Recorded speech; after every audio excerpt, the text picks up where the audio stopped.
নমস্কার, আমি অ্যাস্ট্রো সিদ্দিক। কর্মফলদাতা এবং ন্যায়ের দেবতা শনিদেব 29শে মার্চ তার রাশি পরিবর্তন করেছে। আবারও একটা বড় পরিবর্তন এই শনিদেবকে কেন্দ্র করে আসতে চলেছে। 13ই জুলাই শনিদেব মার্গী অবস্থার থেকে বক্রী অবস্থায় প্রবেশ করবেন এবং আগামী 27শে নভেম্বর পর্যন্ত এই বক্রী অবস্থায় থাকবেন দীর্ঘ 138 দিন। সুতরাং এই যে লম্বা একটা সময় শনিদেব বক্রী অবস্থায় অবস্থিত হতে চলেছেন, তার ফলে মীন রাশির ওপর কি প্রভাব পড়বে, কি পরিবর্তন আসবে, কোন কোন ক্ষেত্রে সফলতা, কোন কোন ক্ষেত্রে সচেতনতার মধ্যে দিয়ে চলতে হবে, আজকের আলোচনার বিষয় সেটাই। রবি হচ্ছে সমস্ত গ্রহের রাজা এবং রবিকে কেন্দ্র করে এই সমস্ত গ্রহরা কিন্তু যার যার কক্ষপথে একটা নির্দিষ্ট দূরত্ব বজায় রেখে রবিকে প্রদক্ষিণ করে। সূর্য এবং চন্দ্র ছাড়া বাকি সমস্ত গ্রহই কখনো না কখনো বক্রী অবস্থায় অবস্থিত হয়। রাহু এবং কেতু বেশিরভাগ সময় বক্রী অবস্থায় থাকে। এই যে অন্যান্য গ্রহরা বক্রী অবস্থায় অবস্থিত হয়, কারণটা কি? কারণ হচ্ছে যে তারা যখন নিজস্ব একটা দূরত্ব বজায় রেখে রবিকে কেন্দ্র করে তারা যার যার কক্ষপথে একটা নির্দিষ্ট দূরত্ব বজায় রেখে একটা নির্দিষ্ট গতিবেগে রবিকে প্রদক্ষিণ করে। কিন্তু যখনই এই রবির থেকে দূরত্ব একটা যে নির্দিষ্ট দূরত্ব আছে, সেই নির্দিষ্ট দূরত্বের তুলনায় রবির থেকে দূরত্ব যখন একটু বেশি হয়ে যায়, তখনই কিন্তু সেই সমস্ত গ্রহ কিংবা গ্রহরা যাদের দূরত্ব বেশি হয়ে যায় তাদের গতিবেগ কিন্তু আগের তুলনায় অর্থাৎ নর্মাল গতিবেগের তুলনায় অনেকটাই ধীর হয়ে যায়, অর্থাৎ তারা অনেকটা স্লো হয়ে যায়। আর এই স্লো হওয়ার কারণে তারা বক্রী অবস্থায় অবস্থিত হয়। আর বক্রী হলেই যে গ্রহরা থেমে যাবে কিংবা উল্টো দিকে রবিকে প্রদক্ষিণ করবে তা কিন্তু কখনোই নয়। তারা যেভাবে যে অভিমুখে রবিকে প্রদক্ষিণ করছিল সেই অভিমুখেই রবিকে প্রদক্ষিণ করবে, কিন্তু তাদের নর্মাল গতিবেগের তুলনায় গতিবেগ আরও ধীর হবে, তারা আরও অনেক স্লো হয়ে যাবে। আর শনি হচ্ছে গ্রহদের মধ্যে সবচেয়ে ধীরগতি সম্পন্ন গ্রহ। শনি যখন বক্রী অবস্থায় অবস্থিত হবে তার গতিবেগ আরও ধীর হয়ে যাবে, সে আরও স্লো হয়ে যাবে। আর মীন রাশি সাপেক্ষে শনিদেব রাশিতে অবস্থিত হয়েই বক্রী হবে।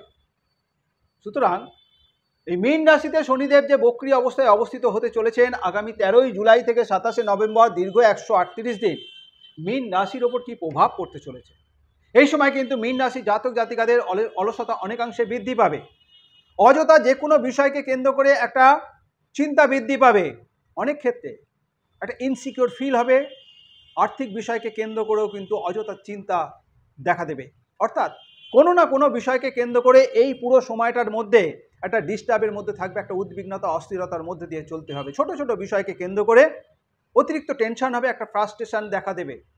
সুতরাং আগামী 13ই জুলাই থেকে 27শে নভেম্বর শনিদেব যে বক্রী অবস্থায় অবস্থিত হতে চলেছেন সেটা কিন্তু মীন রাশির জন্য একটু সতর্কতার মধ্যে দিয়ে চলতে হচ্ছে। রাশিতে বক্রী এবং শনি যেখানে বক্রী হয় তার আগের ঘরেও ফল প্রদান করে। যেখানে অবস্থিত হয় সেখানে ফল যেমন প্রদান করে, তেমনি যেখানে বক্রী হয় তার আগের ঘরও ফল প্রদান করে। সুতরাং রাশি সাপেক্ষে দ্বাদশ ভাবের ফলও প্রদান করবে। এই সময় যারা বিদেশে যাওয়ার কোনো রকম পরিকল্পনা করছেন, সেটা কর্মসূত্রে হতে পারে, লেখাপড়াকে বিষয়কে কেন্দ্র করে হতে পারে, এমনি ভ্রমণের কারণেও হতে পারে, তাদের কিন্তু এই বিদেশ গমন সম্ভব হতে চলেছে। তবে অতিরিক্ত কিন্তু একটা ব্যয় প্রবণতা থাকবে, আর ব্যয় প্রবণতার কারণেও কিন্তু অনেকাংশে চিন্তা বৃদ্ধি পাবে। শরীরের বিভিন্ন অঙ্গে ব্যথাজনিত কারণে মাঝে মধ্যে কিন্তু একটা সমস্যা ভোগের প্রবণতা থাকবে। অলসতা অনেকাংশে যেমন বৃদ্ধি পাবে, অলসতার কারণে বিভিন্ন ক্ষেত্রে কিন্তু ক্ষতিগ্রস্ত হওয়ারও সম্ভাবনা থাকবে। সুতরাং বিশেষভাবে সচেতন থাকতে হচ্ছে মীন রাশি জাতক জাতিকাদের এই পুরো সময়টা। রাশিতে বক্রী অবস্থায় অবস্থিত হয়ে তার তৃতীয়ভাবে সপ্তম দৃষ্টি সপ্তম রাশিতে এবং দশম দৃষ্টি রাশির দশম ভাবে পড়ার ফলে তৃতীয় রাশিতে যখনই তার দৃষ্টি পড়বে, ছোট ভাই বোনের জন্য কিন্তু এই সময়টা খুব একটা অনুকূল নয়। অর্থাৎ তাদের কেরিয়ার, তাদের পড়াশোনা কিংবা তাদের পারিবারিক জীবনকে কেন্দ্র করে এই সময় বেশ কিছুটা প্রতিকূলতা, বেশ কিছুটা সমস্যার ভোগের একটা প্রবণতা থাকবে। তাছাড়াও মীন রাশি জাতক জাতিকাদের ছোট ভাই বোন থাকলে তাদের সাথে সম্পর্কের ক্ষেত্রেও কিন্তু একটা অবনতি দেখা দিতে পারে। ছোট ছোট বিষয়কে কেন্দ্র করে অযথা দূরত্ব তৈরি হওয়ার একটা প্রবণতা থাকবে। ছোট কিংবা বড় ধরনের এই সময় ভ্রমণের একটা সম্ভাবনা থাকছে মীন রাশি জাতক জাতিকাদের। তার জন্য তো ব্যয় হবেই, কিন্তু এই ছোট কিংবা বড় ধরনের ভ্রমণকে কেন্দ্র করে বেশ কিছুটা সমস্যা পড়ারও কিন্তু একটা সম্ভাবনা তৈরি হবে। সুতরাং ভ্রমণ হলেও ভ্রমণের ক্ষেত্রে কিন্তু বেশ কিছুটা সচেতনভাবে থাকতে হচ্ছে মীন রাশি জাতক জাতিকাদের। যারা কোনো রকম মার্কেটিং জবের সাথে যুক্ত রয়েছেন, যারা ট্যুর ট্রাভেলস ব্যবসা কিংবা ট্যুর ট্রাভেলস কাজের সাথে যুক্ত রয়েছেন, কোনো রকম অনলাইন প্ল্যাটফর্মের সাথে যুক্ত রয়েছেন, সোশ্যাল মিডিয়া কিংবা সোশ্যাল ওয়ার্কার হিসেবে কাজ করেন, তাদের জন্য কিন্তু এই সময়টা বেশ কিছুটা প্রতিকূলতা, বেশ কিছুটা বাধা বিঘ্নের মধ্যে দিয়ে চলতে হবে। তবে সফলতা আসবে ঠিক কথা, কিন্তু সেই সফলতা পেতে গেলে অনেক পরিশ্রম যেমন নিজেকে করতে হচ্ছে, অনেক বাধা বিঘ্ন, অনেক প্রতিকূলতার মধ্য দিয়েই সেই সমস্ত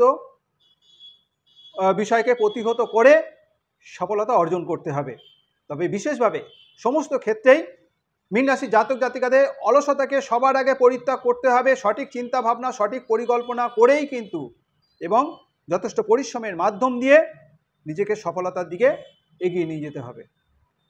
রাশির সপ্তম ভাবে শনির দৃষ্টি থাকার ফলে সপ্তম ভাবে এই সময় কিন্তু বেশ কিছুটা ডিস্টার্ব হবে। সপ্তম ভাব সম্পর্কিত বিষয়কে কেন্দ্র করে বেশ কিছুটা প্রতিকূলতা, বেশ কিছুটা ডিস্টার্বের মধ্যে দিয়ে চলতে হবে। বিশেষত যারা দাম্পত্য জীবনযাপনের সাথে যুক্ত রয়েছেন, দাম্পত্য ক্ষেত্রে মাঝে মধ্যেই কিন্তু ছোট ছোট বিষয়কে কেন্দ্র করে স্বামী স্ত্রীর মধ্যে একটা মনোমালিন্য, মতবিরোধ, তর্ক বিতর্কের কারণে পারিবারিক শান্তি বিঘ্নিত হবে। সুতরাং স্বামী এবং স্ত্রী উভয়কেই এই সময় পারিবারিক সুখ শান্তি বজায় রাখতে গেলে নিজেদেরকে অনেক কন্ট্রোল করতে হবে, অনেক স্যাক্রিফাইস, অনেক আন্ডারস্ট্যান্ডিংয়ের মধ্যে দিয়ে কিন্তু পারিবারিক শান্তি বজায় রাখতে হচ্ছে।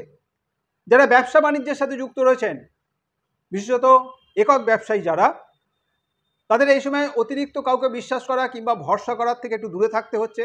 অতিরিক্ত বিশ্বাস কিংবা ভরসার কারণে কিন্তু বেশ কিছু ক্ষতি হওয়ার সম্ভাবনা থাকবে, বিশেষত অর্থক্ষতি হওয়ার সম্ভাবনা থাকবে। যারা অংশীদারি ব্যবসার সাথে যুক্ত রয়েছেন, পার্টনারের সাথে সম্পর্ক যাতে ভালো থাকে সেদিকে বিশেষভাবে নজর রেখে চলতে হচ্ছে। নতুন কিছু শুরু করার জন্য কিংবা নতুনভাবে ব্যবসায় ইনভেস্ট করার জন্য এই সময়টা কিন্তু খুব একটা অনুকূল নয়। একান্তই যদি ইনভেস্ট করতে হয় কিংবা একান্তই যদি নতুন কিছু শুরু করার ইচ্ছা হয় কিংবা পরিকল্পনা থাকে, তাহলে যথেষ্ট পরিমাণে সচেতনতার মধ্য দিয়ে যথেষ্ট পরিকল্পনা করে চিন্তা ভাবনা করে এগোনোটা বাঞ্ছনীয় হবে, নতুবা কিন্তু ক্ষতিগ্রস্ত হওয়ার সম্ভাবনা থাকছে। লাইফ পার্টনারের স্বাস্থ্য সংক্রান্ত বিষয়ে কিন্তু একটা উদ্বিগ্নতা মাঝে মধ্যে দেখা দিতে পারে এই সময়ের মধ্যে। যারা অবিবাহিত দীর্ঘদিন বিবাহের যোগাযোগের জন্য চেষ্টা করছেন, তাদেরও কিন্তু এই সময় বিবাহের যোগাযোগ আসবে ঠিক কথা, অনেক ক্ষেত্রে পাকা কথাও হবে, কিন্তু সেই যোগাযোগের ক্ষেত্রেও কিন্তু নানা রকম প্রতিকূলতা, নানা রকম বাধা বিঘ্নের মধ্য দিয়েই সেই যোগাযোগগুলো আসবে এবং অনেকের ক্ষেত্রে কিন্তু এই সময় পাকা কথাও হবে। রাশির দশম ভাবে শনির দশম দৃষ্টি থাকার ফলে কর্ম সংক্রান্ত বিষয়কে কেন্দ্র করে এই সময় বেশ কিছুটা প্রতিকূলতার, বেশ কিছুটা পরিবর্তন দেখা দেবে। কারণ অনেকাংশে নিজের মধ্যে একটা পরিবর্তন করার চেষ্টা হবে, সেটা যারা বেসরকারি কর্মক্ষেত্রের সাথে যুক্ত রয়েছেন, কর্ম সংক্রান্ত বিষয়কে কেন্দ্র করে একটা স্যাটিসফ্যাকশনের অভাব দেখা দেবে, একটা ইনসিকিউর ফিল করবে। অর্থাৎ কর্ম সংক্রান্ত বিষয়কে কেন্দ্র করে যে কর্মক্ষেত্রের সাথে যুক্ত রয়েছেন সেই কর্মক্ষেত্র পরিবর্তন করে অন্য কোনো কর্মক্ষেত্রের সাথে যুক্ত হওয়ার একটা মানসিকতা এই সময় অনেকাংশে দেখা দেবে। যেমন তেমনই অনেকে কর্ম পরিবর্তন করতে চাইবেন, তবে কর্ম পরিবর্তনের জন্য কিন্তু এই সময়টা শুভ নয়। যথেষ্ট সচেতনতার মধ্যে দিয়ে এই সময় চলতে হবে। তাছাড়াও যারা কর্মক্ষেত্রে যুক্ত থাকছেন, এই পুরো সময়টার মধ্যে ডিপার্টমেন্টের একটা চেঞ্জ হতে পারে, ডিপার্টমেন্ট পরিবর্তন হতে পারে, কোনো স্থানে বদলি হওয়ার একটা সম্ভাবনা থাকবে। তাছাড়াও নিজের ডেজিগনেশন চেঞ্জ হওয়ারও কিন্তু একটা সম্ভাবনা তৈরি হতে চলেছে। এই সময় কর্মক্ষেত্রে নিজের দায়িত্বটা সঠিকভাবে যেমন পালন করতে হবে, তেমনই কাজ সম্পূর্ণ করার ক্ষেত্রে অলসতা এবং কিছুটা ধীরে চলার যে মানসিকতা এই সময় অনেকাংশে বৃদ্ধি পাবে, সেই অলসতা এবং ধীরে চলার মানসিকতাকে দূরে সরিয়ে রেখে সঠিক কাজ সঠিক সময় করা, নিজের দায়িত্ব সঠিকভাবে পালন করা, কাজে যাতে কোনো রকম ভুলভ্রান্তি না হয় সেদিকে যথেষ্ট পরিমাণে দৃষ্টি রেখে কাজকর্ম করাটাই বাঞ্ছনীয় হবে। নতুবা এই কাজে ভুলভ্রান্তির জন্য কিংবা অলসতার কারণে দায়িত্বের ক্ষেত্রে একটা সঠিকভাবে পালন না করার জন্য এই সময় কিন্তু কর্মজীবনের ওপর খারাপ প্রভাব পড়তে পারে। সুতরাং যারা চাকরিজীবী তাদের বেশ কিছুটা সিরিয়াস হয়ে থাকতে হচ্ছে কর্ম বিষয়কে কেন্দ্র করে। মীন রাশি জাতক জাতিকাদের আর একটা বিষয় কিন্তু বিশেষভাবে নজর রেখে চলতে হবে। প্রথমত, শনি যেমন এখানে বক্রী অবস্থায় অবস্থিত থাকছে 13ই জুলাই থেকে 27শে নভেম্বর, দীর্ঘ 138 দিন, তেমনি মীন রাশি জাতক জাতিকাদের শনির 7.5 দ্বিতীয় চরণের মধ্যে দিয়ে চলতে হচ্ছে। সুতরাং একদিকে যেমন শনি বক্রী অবস্থায় অবস্থিত থাকছে, অন্যদিকে মীন রাশি জাতক জাতিকারা শনি 7.5 দ্বিতীয় অধ্যায়ের মধ্যে দিয়ে চলছেন। সুতরাং যে সমস্ত জাতক জাতিকার ব্যক্তিগত জন্মকুণ্ডলিতে শনি শুভ অবস্থায় রয়েছে তাদের বিভিন্ন প্রতিকূলতা, বিভিন্ন বাধা বিঘ্নের মধ্যে দিয়েও যেমন অনেক সফলতা অর্জন হবে, যে সমস্ত জাতক জাতিকার ব্যক্তিগত জন্মকুণ্ডলিতে শনি অশুভ অবস্থায় রয়েছে তাদের কিন্তু এই পুরো সময়টা অর্থাৎ 13ই জুলাই থেকে 27শে নভেম্বর এই সময়টার মধ্যে বিশেষ সচেতনতার মধ্যে দিয়ে চলতে হবে। কারণ এমন কিছু ঘটনা ঘটবে বিভিন্ন বিষয়কে কেন্দ্র করে, বিশেষত শনি যেভাবে অবস্থিত হয় সেই ভাবের ফল শুভ দিলেও, শুভ প্রদান করলেও যেভাবে দৃষ্টি দেয় সেই ভাব সম্পর্কিত বিষয়কে কেন্দ্র করে নানা প্রতিকূলতা, নানা বাধা বিঘ্নের মধ্যে দিয়ে চলতে হয়। যথেষ্ট পরিশ্রম, যথেষ্ট নিজেকে নিয়োজিত করার মাধ্যম দিয়ে এই সফলতা অর্জন করতে হয়। সুতরাং বিশেষভাবে সতর্কতার মধ্যে দিয়ে থাকতে হচ্ছে মীন রাশি জাতক জাতিকাদের। সুতরাং 13ই জুলাই থেকে 27শে নভেম্বর দীর্ঘ 138 দিন শনিদেব যে বক্রী অবস্থায় অবস্থিত হতে চলেছেন, মীন রাশির উপর কী প্রভাব পড়তে চলেছে এই আলোচনার মাধ্যম দিয়ে বোঝানোর চেষ্টা করলাম।